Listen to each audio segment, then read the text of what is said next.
Hey, what's going on, everyone? It's Channing. In today's video, I want to give you my number one tip. If you're going to buy a house in the next 6 months, you want to get this, you want to do this. So stay tuned to the end of this video so you can see exactly how to do what I'm going to tell you to do, because this is the number one tip to purchasing a house in the next 6 months. So what is it? Well, right now, the current conditions of the market, interest rates continue to rise. They are almost nearly 8% at the time of filming this video. They've been hovering between 6 to 8% for the last year, which is significantly increased from the prior years before that, where they revolved around 4 to 5% or even less back in the 2020, 2021 era, where we saw rates in the 2 to 3s. And so with that being said, anytime you have interest rates creep up the way that they've been creeping up and rise the way that they've been rising, that's going to impact housing affordability, which means it's going to impact your ability to purchase a home. It's going to impact your ability to be able to afford the home that you're going to live in.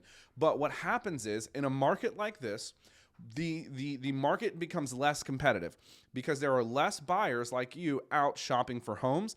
And so because there are less buyers, that means that there are less sales. That means that the people who do need to sell their homes are often willing to be more competitive with the type of offers that they're going to accept. And so back in 2020, whenever we were in the housing, boom, you couldn't get you were paying over the list price. You were having to put enormous down payments down. Some people were waiving appraisals and different things like that. We didn't see that too much in Louisiana, maybe in New Orleans, but other than that, we didn't see it to that level.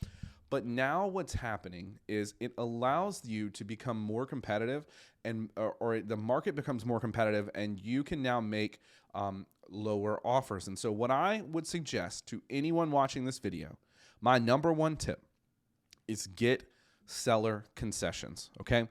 What are seller concessions? Seller concessions are seller paid closing costs. So if you're getting a mortgage with a FHA or a USDA loan, you can get up to 6% of the purchase price back to you in the form of seller concessions, and that is usually more than what you're going to need to even cover all of your closing costs. If you're getting a conventional loan and you're putting down less than 10%, then you're going to get maximum of 3%. And so that isn't usually enough to cover all your closing costs. But for most of you going FHA and USDA, because you're a first-time home buyer and the rates are just better right now, if you will get seller concessions, it will allow you to have a better home loan. It will allow you to obtain a better mortgage. How will that work? Well, what you can do is when you get these seller concessions, you can negotiate so that it covers you to buy down your rate.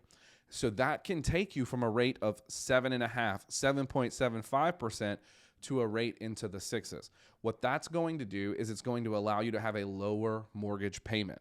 Now, anytime you're doing something like this, it's important to understand, kind of how it works. And so what you're doing is you're taking the money that the seller's giving you towards your closing cost and prepaids, and you're using a portion of it to pay points on the mortgage. Now, I've got an entire video about mortgage points that I'll link right here, but the gist of it is you can use money to buy down your interest rate. Now, typically, if you're going to pay points on your mortgage so that you can get a lower rate, so that you can get a lower monthly payment, then you want to calculate a break-even period. But when you're utilizing seller concessions, this is money that wasn't yours to begin with. And so it's great if you can get excess seller concessions, which, like I said, many can right now because the environment, the lending environment, the real estate environment is not very competitive. It will allow you to get those concessions to buy down your rate. And since it was money that you weren't going to have anyways, then it's not a big deal if you end up refinancing in 12 months and 24 months or whatever it is. And so getting seller concessions will absolutely help change the game for you over the next 6 months for sure, maybe even 12 months, as everyone's kind of coming out and saying, hey, rates are going to stay high for a while. We don't see them coming down. Inflation isn't really coming down as quickly as we wanted it to. Job market isn't really being as impacted as we thought it would. And of course, we can debate those things, but this is what the market is saying. And so if you're going to buy a house in the next 6 months, I highly encourage you to utilize seller concessions. I'll link to a playlist where I talk about seller concessions for the different loan programs and everything that there is. But put yourself in the best possible position. Utilize seller concessions to cover your closing costs and potentially, probably the best practice, buy down your interest rate using points so that you can get a lower mortgage payment and not be as affected by these increase in interest rates. So I'm Channing. I hope this video helped you. Like always, if you like the video, please like the video and subscribe to the channel and tell YouTube that more people need to be watching this, and we're desperately trying to get to 1,000 subscribers. So please subscribe to the channel.